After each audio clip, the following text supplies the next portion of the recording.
Artificial intelligence అనేది ఎంతలా అభివృద్ధి చెందిందంటే ఇప్పుడు అది ప్రతి రంగాన్ని ఆక్రమించింది. మనలో చాలా మంది ప్రతి ఒక్కరూ ఏదో ఒక సందర్భంలో ఈ కృత్రిమ మేధస్సును ఉపయోగిస్తున్న వారమే. మనం ఉపయోగిస్తున్న స్మార్ట్ ఫోన్ నుండి online shopping mall, education, entertainment, infra, banking space ఇలా ప్రతి రంగంలోనూ పనిచేసే సమయాన్ని తగ్గిస్తూ సమర్థతను పెంచి దాని సత్తా చాటుతుంది. అయితే మానవాళికి ఇంతలా ఉపయోగపడే కృత్రిమ మేధస్సుని కొందరు సైంటిస్టులు ఎందుకని వ్యతిరేకిస్తున్నారు?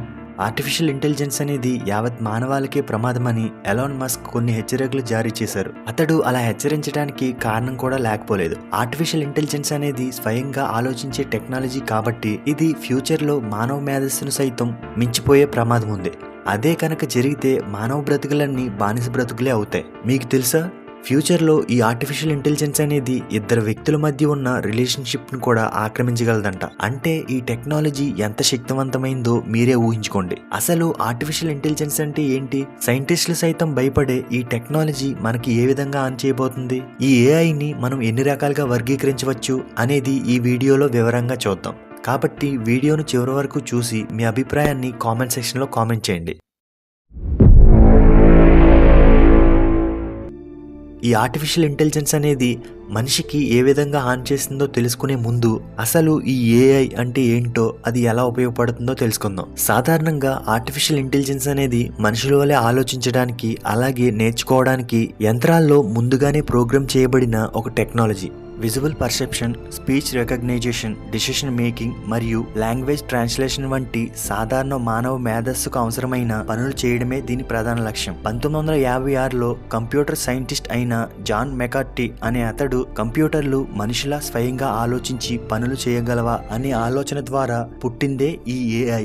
ఇప్పుడు చాలా వరకు మనకి అందుబాటులో ఉన్న టెక్నాలజీ అంతా కూడా నారో టైప్ ఇంటెలిజెన్స్ టెక్నాలజీనే. ఎందుకంటే ఇది కొన్ని నిర్దిష్టమైన పనులపై మరియు అప్లికేషన్లపై మాత్రమే దృష్టి పెట్టడానికి తయారు చేయబడింది. ఈ ఏఐ వ్యవస్థ అనేది ఆటో పైలట్ కార్ సిస్టమ్ నుండి వాయిస్ యాక్టివేటెడ్ వర్చువల్ అసిస్టెంట్ల వరకు అంతా కూడా అప్లికేషన్ల రూపంలో ఇన్స్టాల్ చేయబడి ఉంటాయి. శిక్షణ మరియు ఖచ్చితత్వంతో కొంతవరకు మనుషుల ఆధీనంలో పనిచేస్తాయి. అందుకే మనం మనుషులపై ఆధారపడి పనిచేసే యంత్రాలని ఎక్కువగా తయారు చేస్తుంటాం. అయితే ఈ ఏఐని మనం 3 రకాలుగా వర్గీకరించవచ్చు. 1 artificial narrow intelligence, 2 artificial general intelligence, 3 super intelligence. వీటిని మనం ఏఐ యొక్క జనరేషన్ గా కూడా చూడొచ్చు. సైంటిస్టులు ఈ నారో ఇంటెలిజెన్స్ ని వీక్ ఏఐ అని కూడా పిలుస్తారు. ఇది ఒక పనిపై దృష్టి సారిస్తుంది, అలాగే నేర్చుకుంటుంది, రిపీట్ గా ఆ పనిని తిరిగి చేస్తుంది. కానీ సామర్థ్యానికి మించి ఇది ఎప్పుడూ పనిచేయలేదు. ఉదాహరణకు మనం రోజువారీగా చేసే కొన్ని పనుల్లో, అంటే ఆన్లైన్ లో షాపింగ్ చేయడం,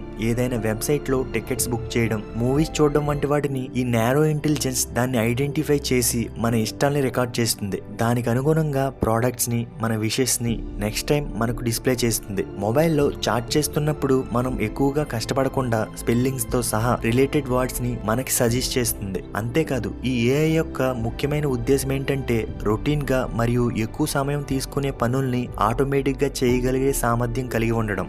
షెడ్యూల్ ని నిర్వహిస్తుంది, ఈమెయిల్స్ ని ఆటోమేటిక్ గా తనిఖీ చేస్తుంది, మ్యాక్రో డేటాను సైతం ఒక ఆర్డర్ లో సెట్ చేసి పెడుతుంది. కొన్ని వృత్తిపరమైన వ్యవస్థల్లో, అంటే హెల్త్ కేర్ వంటి రంగాల్లో ఈ టెక్నాలజీ ఎంతగానో ఉపయోగపడుతుంది. డయాగ్నోస్టిక్స్ మరియు ట్రీట్మెంట్స్ ని ప్లాన్ చేయడంలో ఎంతగానో సహాయం చేస్తుంది.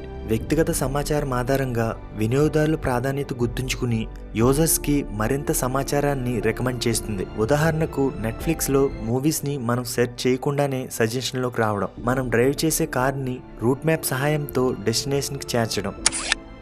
2 ఆర్టిఫిషియల్ జనరల్ ఇంటెలిజెన్స్. ఈ టెక్నాలజీ అనేది కృత్రిమ మేధస్సు యొక్క ఊహాత్మక రూపం. దీనిలో ఒక మిషన్ మనిషి చేయగలిగే పనులు చేయగలదు మరియు ఆలోచించగలదు కూడా. వీటికి ఇవన్నీ సాధ్యం కావాలంటే సెల్ఫ్ కంట్రోల్ అండ్ అవేర్నెస్ అవసరం కాబట్టి వాటంతట వాటిగా సమస్యల్ని పరిష్కరించుకోవాల్సి ఉంటుంది.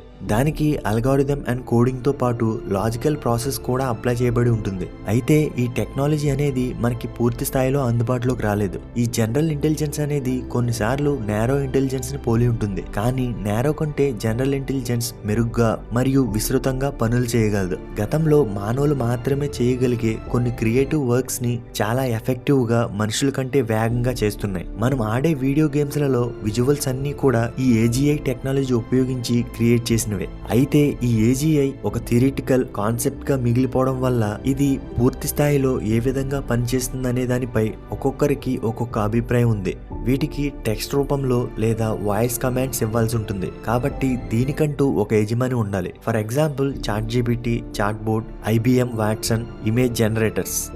ఈ AGI అనేది పూర్తి స్థాయిలో అందుబాటులోకి వస్తే టెక్ రంగంలో రెవల్యూషనరీ చేంజెస్ ని మనం చూడొచ్చు. అందులో ముఖ్యంగా పైలట్సే అక్కర్లేని విమానాల్లో మనం ట్రావెల్ చేయొచ్చు, స్టీరింగ్సే లేని సెల్ఫ్ డ్రైవింగ్ కార్లని మనం నడపొచ్చు, ఆర్టిస్ట్లే అక్కర్లేని పెయింటింగ్స్ ని, మూవీస్ ని చూడొచ్చు. ముఖ్యంగా లేబర్ ఆటోమేషన్. AI యొక్క ముఖ్యమైన ప్రభావాల్లో ఒకటి లేబర్ ద్వారా చేయబడే రొటీన్ అండ్ రిపీటెడ్ టాస్కులతో కూడుకున్న కొన్ని కార్మిక ఉద్యోగాల్ని స్వయంచాలకంగా ఆటోమేటిక్ మిషన్ల సహాయంతో చేయబడతాయి. తర్వాత శాస్త్రీయ పురోగతుల్ని వేగవంతం చేయడం. ఈ టెక్నాలజీ విస్తారమైన డేటా సెట్లను ప్రాసెస్ చేయడంతో పాటు విశ్లేషించి నమూనాలు గుర్తిస్తుంది. వినూత్నంగా నూతన సృష్టిని సృష్టించడంలో ఈ AGI దోహదపడుతుంది. For example AI image generators.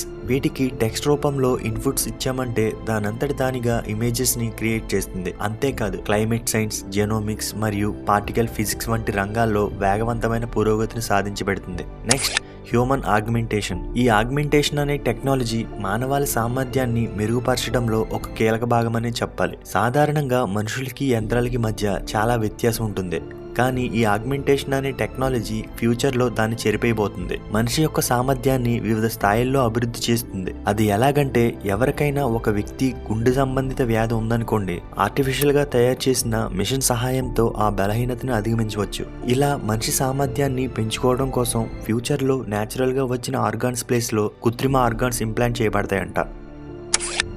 3. ASI artificial super intelligence అనేది పూర్తి స్థాయిలో అభివృద్ధి చెందబోతున్న ఒక ఇంటెలిజెన్స్ టెక్నాలజీ. ఇది దాని నైపుణ్యాల్ని వ్యక్తీకరిస్తూ దానికంటూ సొంత నైపుణ్యాల్ని అభివృద్ధి చేసుకోవడంతో మనిషి మేధస్సును సైతం అధిగమించగలదు. కొందరు నిపుణుల అభిప్రాయం ప్రకారం 4వ ప్రపంచ యుద్ధం అంటూ ఒకటి ఉంటే అది ఈ రోబోట్ల ద్వారానే జరుగుతుందని వారి అభిప్రాయం. ఇప్పటికీ ఈ సూపర్ ఇంటెలిజెన్స్ అనేది శక్తివంతమైంది, అలాగే తెలివైందని పరిగణించబడింది. ఈ టెక్నాలజీ ఐన్స్టీన్ IQను సైతం ఎప్పుడో క్రాస్ చేసేసింది. సూపర్ ఇంటెలిజెంట్ రోబోట్లు స్వీయ అవగాహన కలిగి ఉంటాయి. మనుషులు చేసే అలాగే చేయలేని పనులను కూడా ఎలాంటి తప్పులు లేకుండా చేయగలవు. AI రోబోట్లు వైద్య రంగానికి ఎంత సురక్షితం అని చెప్పడానికి ఎగ్ పై ఒక చిన్నపాటి ఆపరేషన్ జరిపారు. గుడ్డుపై ఉన్న షెల్ ని గుడ్డుకి ఎలాంటి డ్యామేజ్ జరగకుండా రిమూవ్ చేసి తిరిగి ఆ గుడ్డుకి స్టిచెస్ వేశారు. దాని ద్వారా రోబోటిక్ సర్జరీ సేఫ్ అని చెప్పడమే దీని ఉద్దేశం. 2050 కల్లా 80% డాక్టర్స్ ప్లేస్ లో ఈ రోబోటిక్ సర్జరీ మిషన్స్ ఉంటాయంటే మీరు నమ్ముతారా? అంతేకాదు, సగానికి పైగా రోడ్డు మీద నడిచే వాహనాలు ఉండకపోవచ్చు. దానికి బదులుగా ఆకాశంలో ఎగిరే సెల్ఫ్ కంట్రోల్ డ్రోన్లు ఉంటాయి. గ్లోబల్ వార్మింగ్ కారణంగా అంటార్క్టికా మంచంతా కరిగిపోయి 21% ఉన్న భూమి 10% పడిపోవచ్చు. దాని కారణంగా నానో టెక్నాలజీని ఉపయోగించి నీటిలో తేలియాడే ఇల్లు నిర్మిస్తారు. వైర్లెస్ ఛార్జింగ్ లాగా వైర్లెస్ కరెంట్ కూడా ఉంటుంది. పూర్తి స్థాయిలో అభివృద్ధి చెందిన వైర్లెస్ ఇంటర్నెట్ కూడా పనిచేస్తుంది. అది కూడా 6G కంటే కొన్ని వేల రెట్లు వేగవంతంగా పనిచేస్తుంది. మనిషి నేల మీద కంటే వాటర్ పై అలాగే ఆకాశంలో ఎక్కువగా జీవిస్తాడు. మీరు నమ్మినా నమ్మకపోయినా ఫ్యూచర్లో మనం సైన్స్ ఫిక్షన్ మూవీని తలపించే టెక్నాలజీని చూడబోతున్నాం. అయితే ఇప్పటి వరకు AI ద్వారా జరగబోయే అభివృద్ధి గురించి చూసాం. ఇప్పుడు జరగబోయే నష్టాల గురించి, ప్రమాదాల గురించి చూద్దాం. మొదటిది జాబ్ డిస్ప్లేస్మెంట్. మనం ముందు మాట్లాడుకున్నట్టు కార్మిక రంగంలో చాలా పనులు ఆటోమేటిక్ గా జరిగిపోతాయి. ఈ AI అనేది చాలా రంగాలపై ప్రభావం చూపుతుంది. అందులో మొదటి ప్లేస్ లో హాస్పిటల్ ఉంటుంది. 2 న్యాయశాస్త్రం, ఫైనాన్స్, సాఫ్ట్వేర్ ఇండస్ట్రీ 4వ స్థానంలో ఉంటుంది. తర్వాత సోషల్ మ్యానిపులేషన్. కొందరు సోషల్ మీడియా ఇన్ఫ్లుయెన్సర్లు వారి అభిప్రాయాన్ని ఇన్నోసెంట్ పీపుల్స్ పై రుద్ది వారిని మ్యానిపులేషన్ చేసి వారి డేటాను మిస్యూజ్ చేయడం. ఇప్పటికే దీని ప్రభావం మనపై పడుతూనే ఉంది. అలాగే డేటా గోప్యత లేకపోవడం పెద్ద సమస్యగా మారచ్చు. మీలో ఎవరైనా చాట్ బోర్డ్ గానీ AI చాట్ ఫిల్టర్స్ గానీ ఉపయోగిస్తున్నట్లయితే మీ సమాచారాన్ని సేకరించబడుతుందనే విషయాన్ని మీరు గమనించాలి. తర్వాత అటానమస్ వెపన్స్. వీటిని కిల్లర్ రోబోట్స్ అని కూడా అంటారు. ఇవి మానవ నియంత్రణ లేకుండా వాటంతట వాటిగా మిషన్స్ ని కంప్లీట్ చేసే విధంగా టార్గెట్ ని ముందుగానే సెట్ చేసి పెడతారు. ఇందులో చాలా వరకు మరణాల రేట్ అనేది తగ్గినప్పటికీ ఇది పూర్తి స్థాయిలో సేఫ్ అని చెప్పలేం. For example, Russia Ukraine war లో రష్యా RKG-3 లాంటి గ్రెనేడ్స్ ని డ్రోన్ల సహాయంతో ఉపయోగించిందని సమాచారం. ఇవి చిన్నపాటి సైజులో ఉండడం వల్ల రాడర్స్ కూడా దొరకలేదు. ఇలాంటి టెక్నాలజీ ఏ టెర్రరిస్టుల చేతిలోకి గానీ ఏదైనా టెక్నికల్ ఎర్రర్ వచ్చి తిరిగి మనపై దాడి చేస్తే ఆ విధ్వంసం కూడా ఊహించలేం. ఎక్కడిదాకా ఎందుకు, 2021లో టెస్లా కార్ల కంపెనీ అసెంబ్లీ యూనిట్లో రోబోట్ వర్క్ చేయడం మానేసి ఇన్స్ట్రక్షన్స్ ఇచ్చే ఇంజనీర్స్ పై దాడి చేశాయంట.